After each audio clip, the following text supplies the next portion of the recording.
नमस्कार। आज काफ़ी इम्पोर्टेंट टॉपिक पे बात करेंगे और आज का जो टॉपिक है वो इतना ज़्यादा पॉपुलर है कि हर आदमी उस टॉपिक को सुनना पसंद कर रहा है, उसको वॉच आउट करना पसंद कर रहा है, मगर एग्ज़ैक्टली करना क्या है, कैसे करना है, समझ में नहीं आ रहा है। The topic is Rahu. Rahu के ऊपर बहुत सारी वीडियोज़ बने हुए हैं कि राहु जब देता है तो चप्पड़ फाड़ के देता है, अचानक आपको रोड़पति से करोड़पति बना देता है। क्या ये सब बातें सही हैं?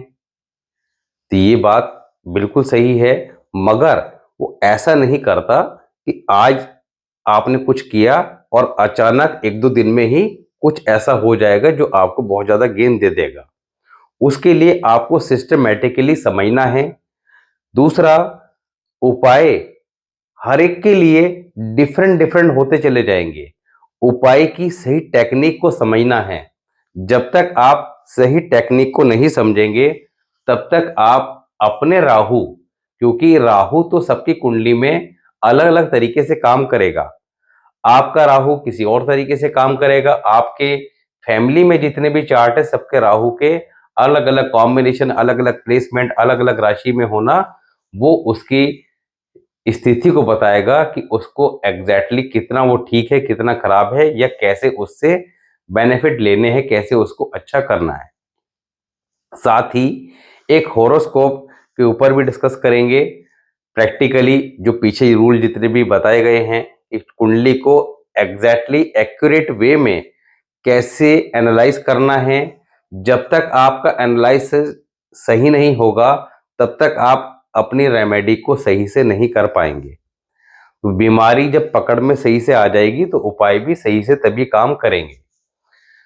राहु हमारी कुंडली के अंदर 12 भाव होते हैं।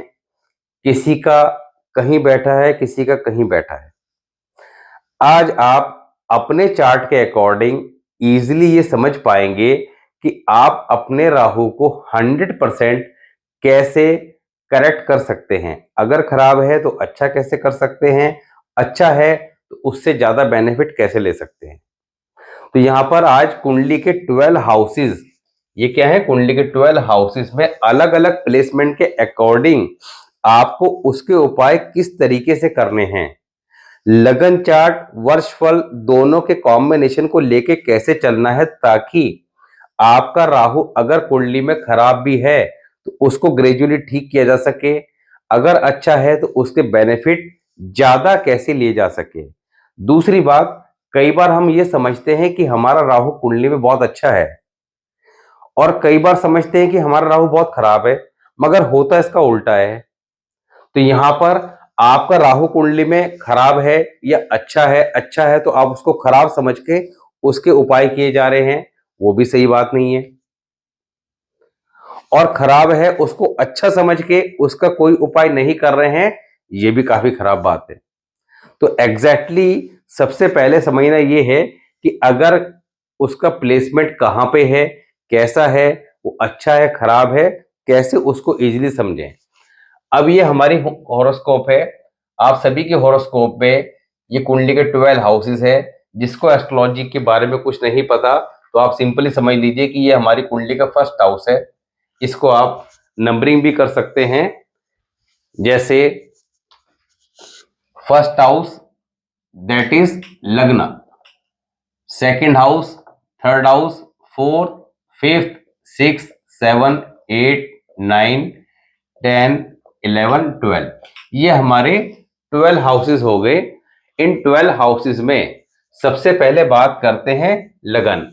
अगर लगन में आपके राहु देव बैठे हैं तब कैसे ऐसा जातक, अगर राहु यहां पर अच्छा हुआ तो ऐसा जातक जीवन में अपनी योग्यता से अधिक ऊंचा स्थान जीवन में प्राप्त करेगा।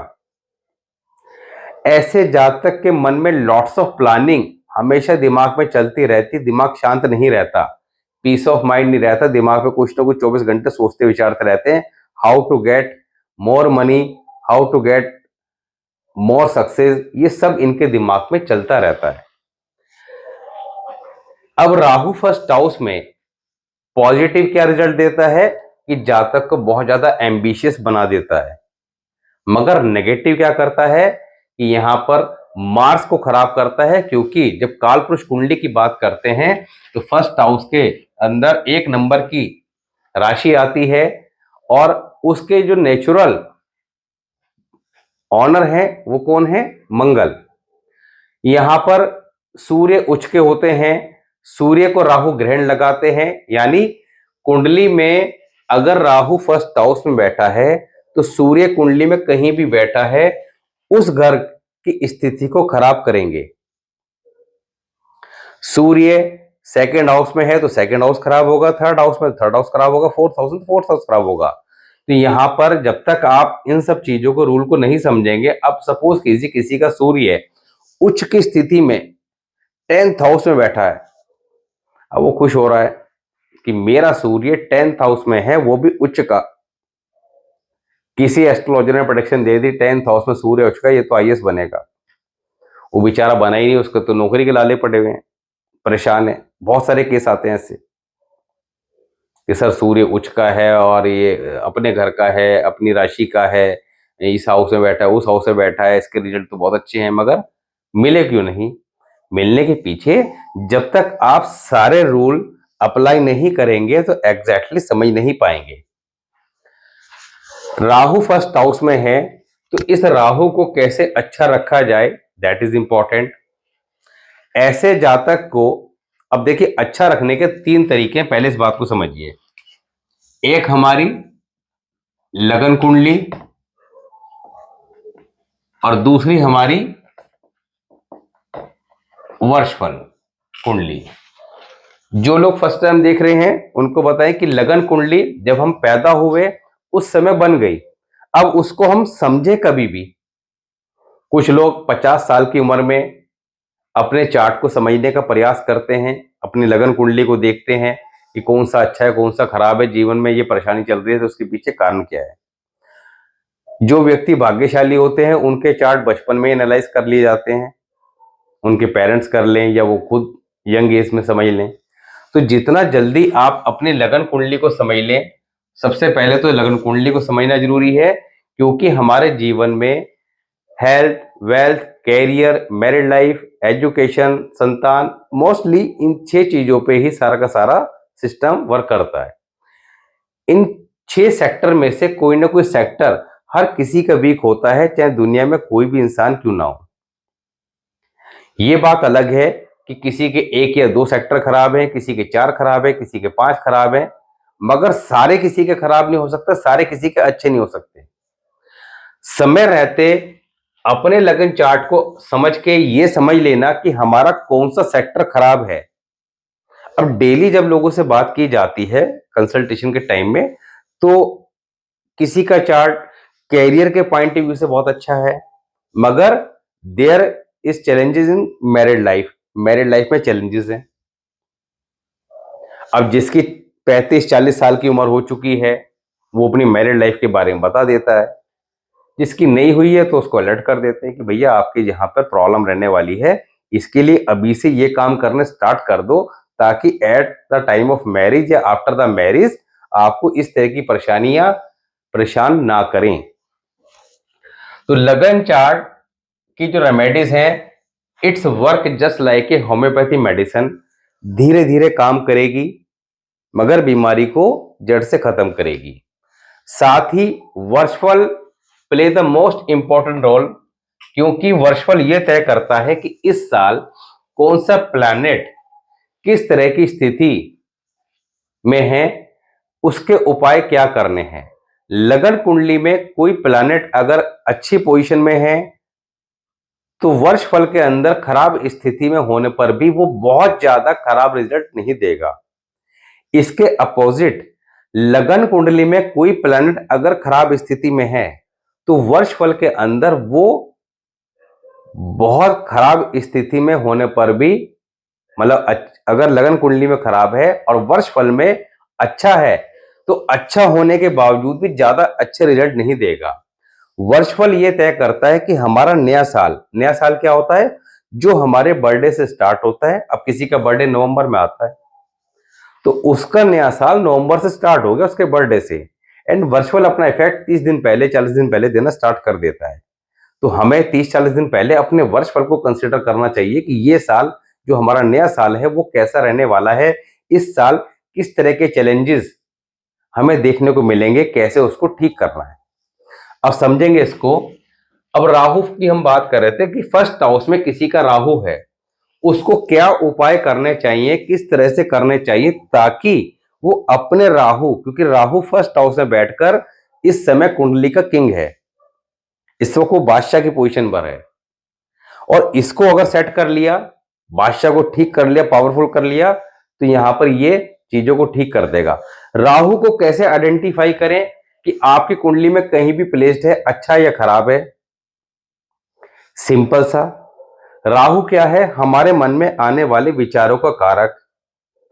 आपके मन में अगर नेगेटिव विचार ज्यादा आते हैं तो आपका राहु खराब के इंडिकेशन दे रहा है। आपके मन में अगर पॉजिटिव विचार ही रहते हैं, अब नेगेटिव और पॉजिटिव विचार क्या होते हैं, कैसे इसको समझा जाता है? भाई नेगेटिव विचार क्या है? अरे यार ये काम मैंने फलाने व्यक्ति को दिया था, उसने जान के नहीं किया होगा, ये क्या है? नेगेटिव विचार। मैं ये एग्जाम देने जा रहा हूं, कहीं पता नहीं होगा या नहीं होगा, नेगेटिव विचार। उस व्यक्ति ने जान के मेरा ये नुकसान किया है, ये मेरे इस परेशानी के पीछे सामने वाला व्यक्ति है। ये सारे के सारे मन में बार बार जो नेगेटिव विचार आते हैं, that is Rahu. It is just for example, मैंने आपको 2-3 चीजें बताई। ये पॉजिटिव और नेगेटिव के ऊपर कभी अलग से बात करेंगे डिटेल में। यही पॉजिटिव क्या हो जाता है कि नहीं, उसने जान के नहीं किया होगा, हो सकता है इसके पीछे कुछ और कारण रहा हो। मेरा अगर ये काम उसको दिया था तो वो ऐसा व्यक्ति नहीं है, उसने जान के नहीं किया होगा, हो सकता है इसके पीछे कुछ और कारण रहा हो। तो ये हमारे पॉजिटिव विचार हैं। कई बार अरे सामने वाले ने बुरा किया, कोई बात नहीं, जो उसने किया वो उसके कर्म है, मुझे अपने कर्म खराब नहीं करने, मुझे अपना काम ठीक करना, मुझे उसके जैसा नहीं बनना। जब इस तरह के विचार आपके मन में आ रहे हैं तो it is the symptoms of positive Rahu. तो हमें इस बात को समझना है कि इसके सिम्टम्स भी क्या होने चाहिए। दूसरा, कुंडली में आज का जो टॉपिक है कि राहु को कैसे पावरफुल किया जाए। पावरफुल करने के लिए उसके प्लेसमेंट को चेक करें, साथ ही कुंडली में मरकरी को चेक करें, मार्स को चेक करें।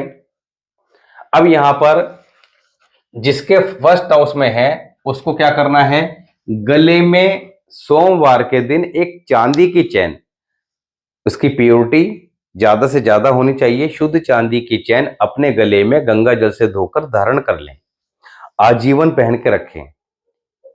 Number 1 point. नंबर 2, आप कुंडली में ये देखें कि मरकरी का प्लेसमेंट कहां पर है।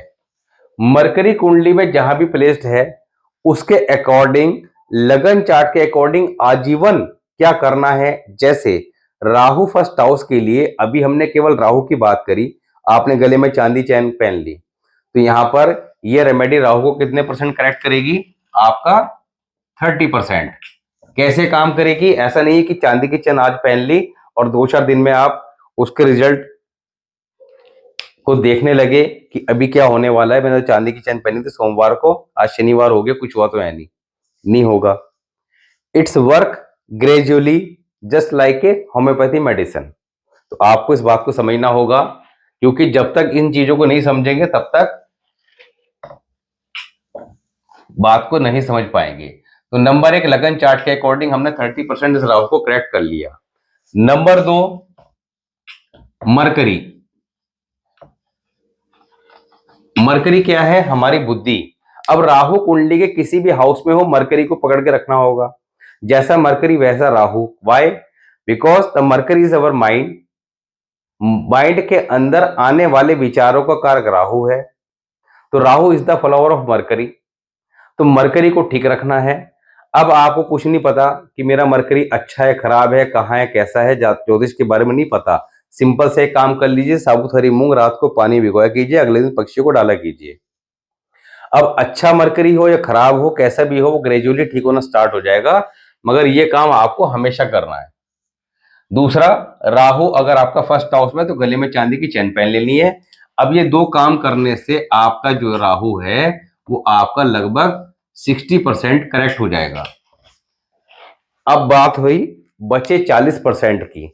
उस 40% के लिए आपको वर्षफल को चेक करना होगा। वर्षफल के अंदर राहु कुंडली के जिस हाउस में मूव कर रहा होगा उस हाउस के अकॉर्डिंग उसके रेमेडी को परफॉर्म करना होगा। रेमेडी को परफॉर्म करने से पहले साथ ही यह देखना जरूरी होता है कि कोई प्लैनेट किसी काम को उस साल करने के लिए अगर मना कर रहा है तो दैट इज प्रिकॉशन। प्रिकॉशन को हमेशा ध्यान रखना है कि ये काम नहीं करने। फॉर एग्जाम्पल 9th हाउस के अंदर किसी का वर्ष फल में राहु आ गया। अब लगन कुंडली में फर्स्ट हाउस में था मगर वर्ष फल में 9th हाउस में आ गया। उस साल जातक का धार्मिक भजन सुनने का मोबाइल में मन ज्यादा करेगा। वैसे वो सुनता होना हो मगर जब वर्ष फल आ जाएगा तो उससे 30 दिन पहले उसका इफेक्ट दिखना शुरू हो जाएगा। उसका मन ऑटोमेटिक करेगा मोबाइल के अंदर धार्मिक भजन सुनने का। सुनने नहीं है, वॉलपेपर, डीपी, स्टेटस सब धार्मिक लगा लेगा, कॉलर ट्यून धार्मिक लगा लेगा। ये सारे काम नहीं करने, दैट इज प्रिकॉशन। उपाय की तो बात ही नहीं करी। तो precaution is the more important than remedy. आपको ये पता लग गया कि भाई इस साल ये काम नहीं करने।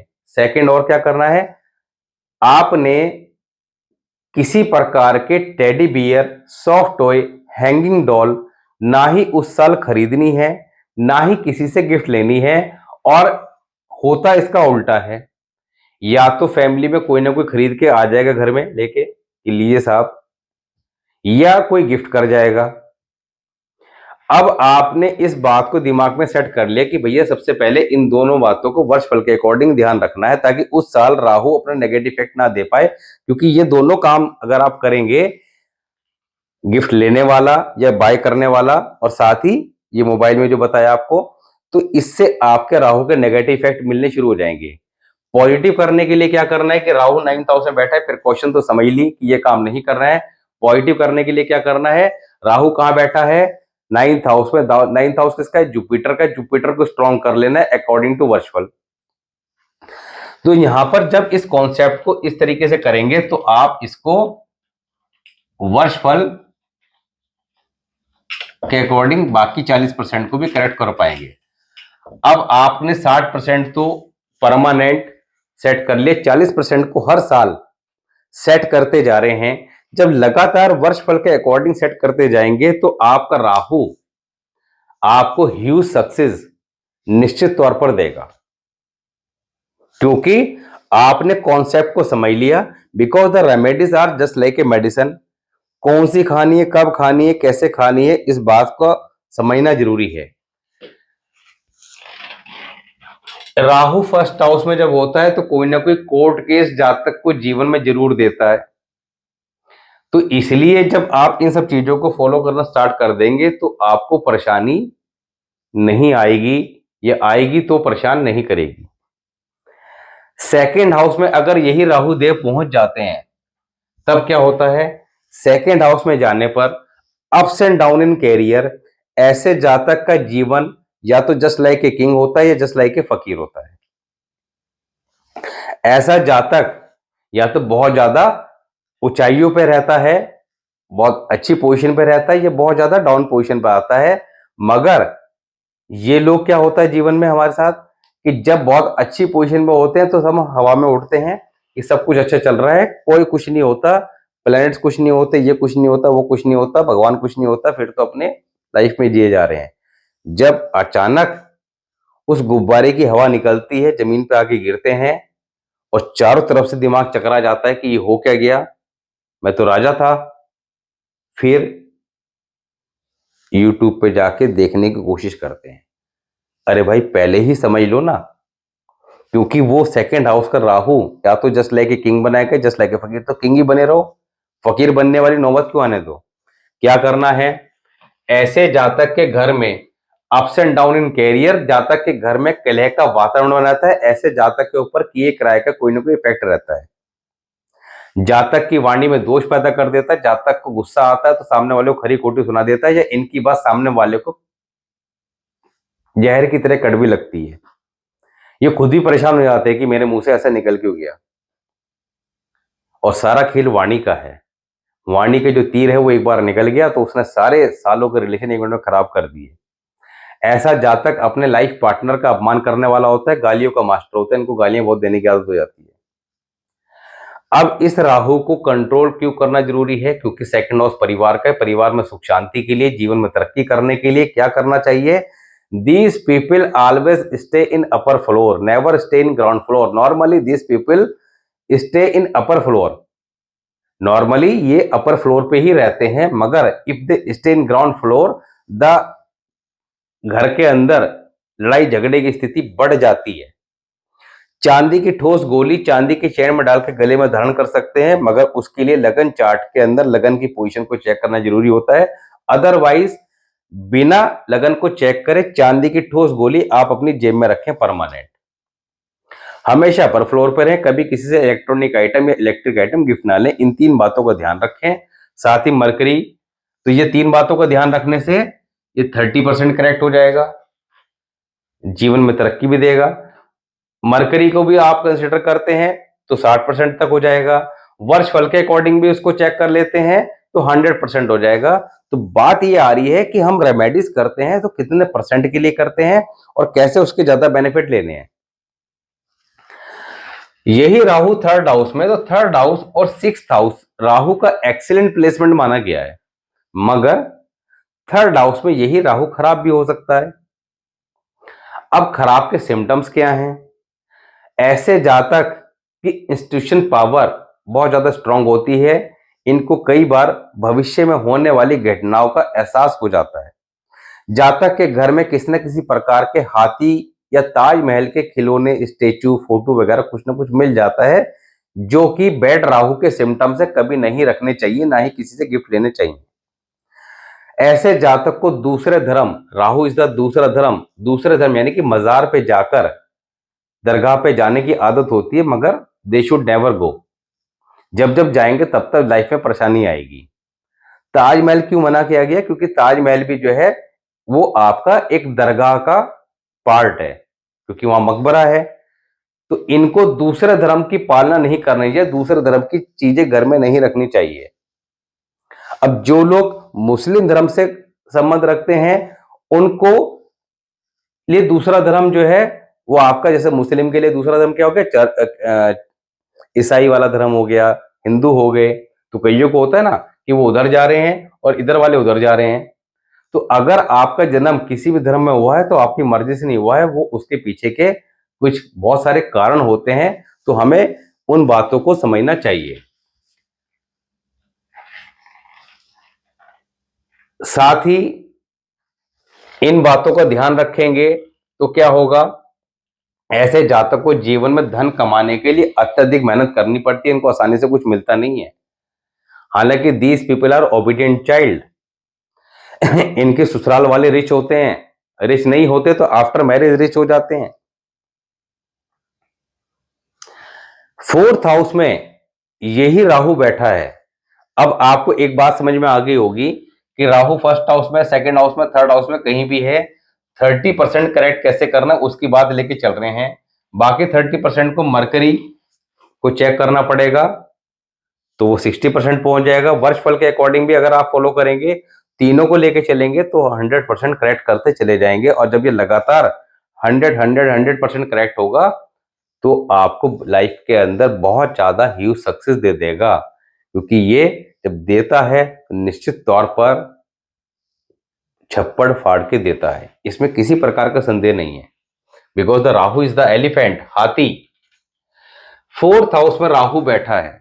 अब फोर्थ हाउस का राहु के रिजल्ट लेने हो तो आपको मून को पकड़ लेना है कि राहु आपका कुंडली में अच्छा है खराब है, ये डिपेंड करेगा मून के प्लेसमेंट पर।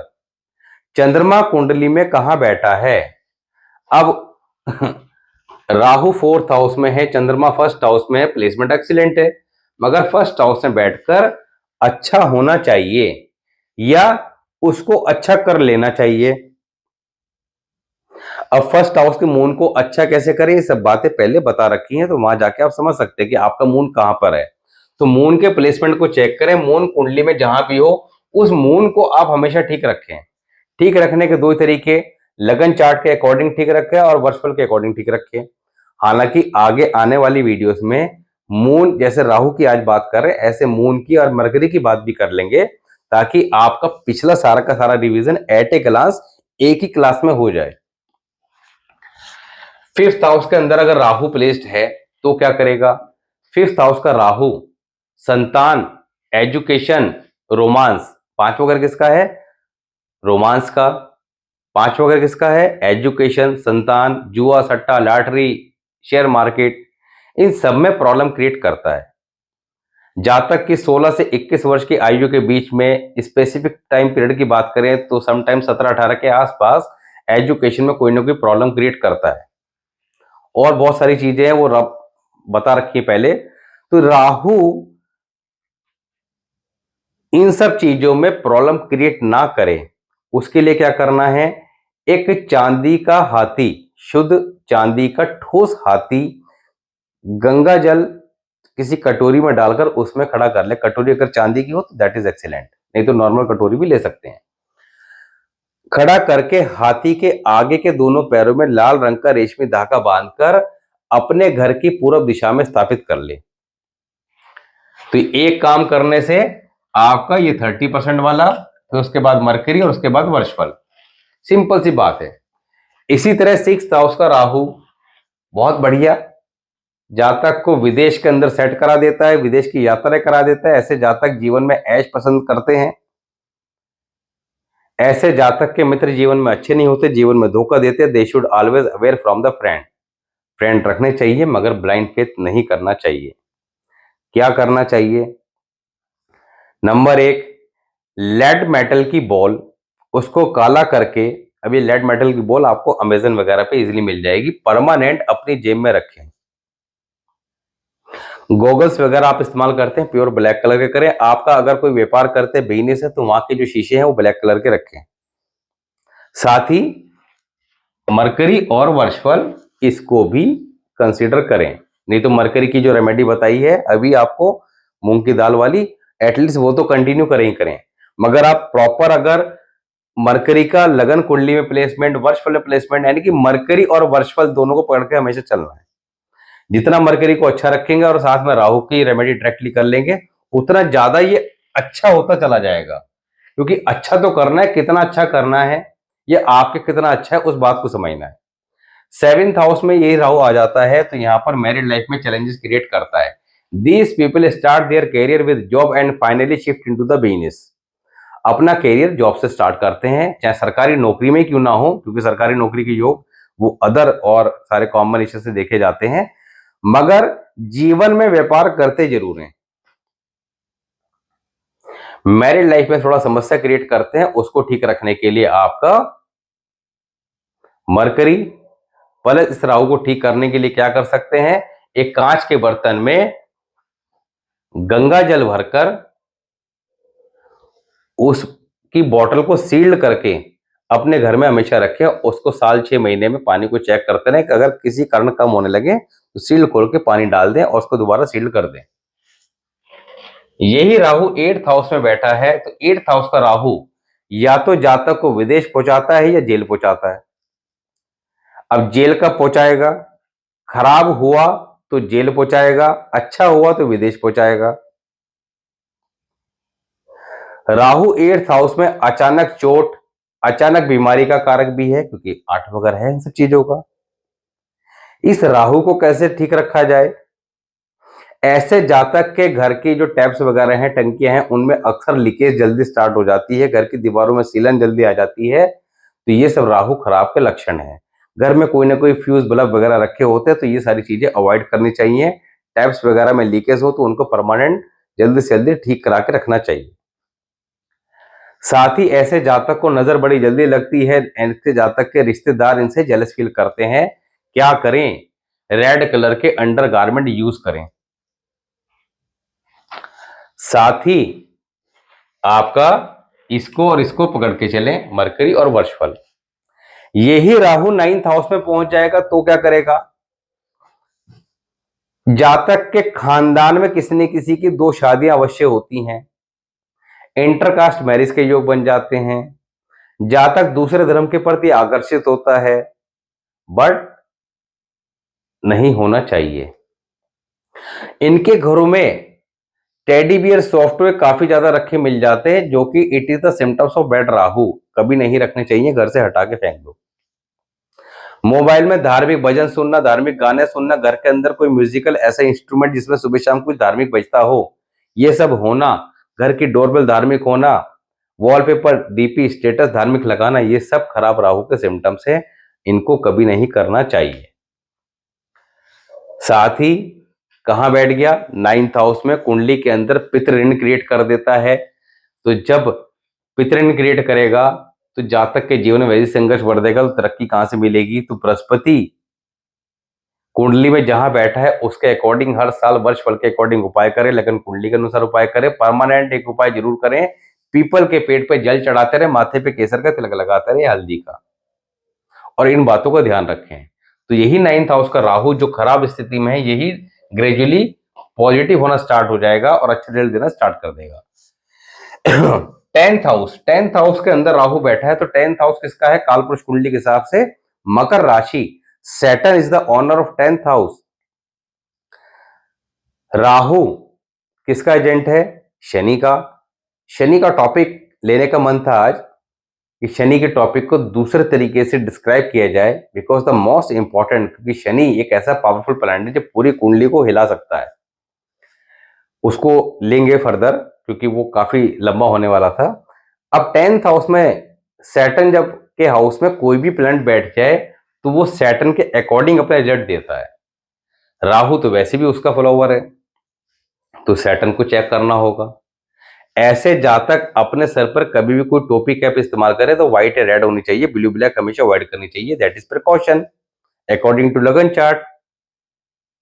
सैटर्न की पोजीशन चेक करें कि राहु आपका अच्छा है खराब है, तो सैटर्न कुंडली में कहां बैठा है ये उस पर डिपेंड करेगा। तो उस सैटर्न को ठीक रखें। जैसे राहु 4th हाउस में था, चंद्रमा को पकड़ना था, इसी तरह से राहु 10th हाउस में सैटर्न को पकड़ना है कि सैटर्न को ठीक रखे, चलो राहु अपने आप अच्छा रिजल्ट देगा। यही राहु 11th हाउस में पहुंच जाएगा तो जुपिटर को खराब करेगा और सैटर्न के अकॉर्डिंग अपने रिजल्ट देगा।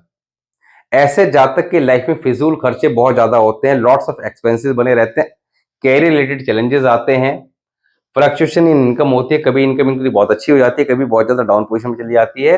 तो क्या करना है? गले के अंदर गोल्ड चेन हमेशा पहन के रखनी है और सैटर्न की रेमेडी हमेशा परफॉर्म करनी है। तो जब ये दोनों काम करते हैं, साथ ही इस और इस फॉर्मूले को लेके चलते हैं, यानी कि वर्चफल और मरकरी, तो यहां पर यही राहु ऐसे जातक के जीवन में सभी इच्छाओं की पूर्ति करता है, because the 11th house of desire, हमारे मन में जो इच्छाएं रहती हैं that is seen by the 11th house. तो 11th हाउस इनकम का भी है, डिजायर का भी है। जातक करता क्या है जीवन में? पैसा किस लिए कमाता है? अपने मन की इच्छाओं की पूर्ति के लिए। तो यहां पर मोस्ट इंपॉर्टेंट हाउस होता है कुंडली का 11th हाउस। वहां पे राहु बैठ गए तो वो राहु बहुत ज्यादा आपको गेन दे सकता है, मगर समझना यह है कि दे कैसे सकता है। यही राहु 12th हाउस में पहुंच जाएगा तो भी जुपिटर को खराब करेगा, जैसे 11th हाउस में करेगा। जुपिटर क्या है? हमारी किस्मत। अब किस्मत को स्ट्रॉन्ग कर ले, राहु को अच्छा कर ले, तो फिर तो वारे नहीं आ रहे। रात की नींद डिस्टर्ब करता है, रात को लेट सोते हैं, नींद उछट जाती है, इस तरह की समस्या ऐसे जातकों के साथ रहती है। ब्लू कलर ऐसे जातकों को बहुत पसंद होता है, but they should never keep anything of blue colour, just like wall paint, bedsheet, curtain, bedroom के अंदर बिल्कुल ब्लू नहीं होना चाहिए। ब्लू कपड़े भी अवॉइड करने चाहिए, स्पेशली अपर। जीन्स वीन्स आप कहेंगे कि हमारे तो जीन्स ही है, तो जीन्स पहन लें, मगर डार्क ब्लू अवॉइड करके चलें। लाल कपड़े में सौंफ बांधकर तकिए के नीचे रख के सोएं। और साथ ही आपका, क्योंकि ऐसे जातक के जीवन में बिग ड्रीम होते हैं, बड़े सपने होते हैं, these people are very ambitious, और इनके सपने पूरे हो जाते हैं अगर ये अपने प्लान्स को थोड़ा सा भी ठीक करके चल लें। तो जीवन में बड़े सपने देखते हैं और वो बड़े सपने पूरे हो जाते हैं। कैसे होंगे पूरे? जब पैसा खूब कमाओगे, अब किसी का सपना है बड़ा कि मुझे तो साहब आपका यूरोप टूर करके आना है। अब यूरोप टूर कैसे होगा? जब पैसा खूब आएगा तभी तो होगा ना। तो सपने कैसे पूरे होंगे? तो ये राहु करा देगा। तो आपने समझ लिया कि राहु कितना पावरफुल प्लैनेट है और कैसे इसको कंट्रोल करना है, कैसे ठीक रखना है। उसके लिए लगन चार्ट प्लस मरकरी प्लस वर्षफल, तीनों कॉम्बिनेशन को जब हम लेके चलते हैं तभी चीजों को ठीक कर पाते हैं। तो होप सो आप इन सब चीजों को अप्लाई करें, चीजों को ठीक करें। वर्षफल के ऊपर पहले वीडियोस बना रखी हैं, कैसे चेक करना है, रेमेडीज कैसे परफॉर्म करनी है, उनको लगातार समझने का प्रयास करें, तभी जाके आपको चीजें समझ में आएंगी। अब बात करते हैं एक कुंडली के बारे में। इस बच्चे के जीवन में बहुत सारी समस्या हैं। 1 साल का था, इसके फादर की डेथ हो गई। मदर के हेल्थ इशू लगातार चल रहे हैं। शादी होते साथ ही डाइवोर्स हो गया। डिप्रेशन की स्थिति में है। Lots of issue. एज क्या है? बहुत कम है। उसकी बात करते हैं, उसका कारण क्या है और समय रहते समय लेता तो इन सब चीजों से बचा जा सकता था, मगर देर आए दुरुस्त आए।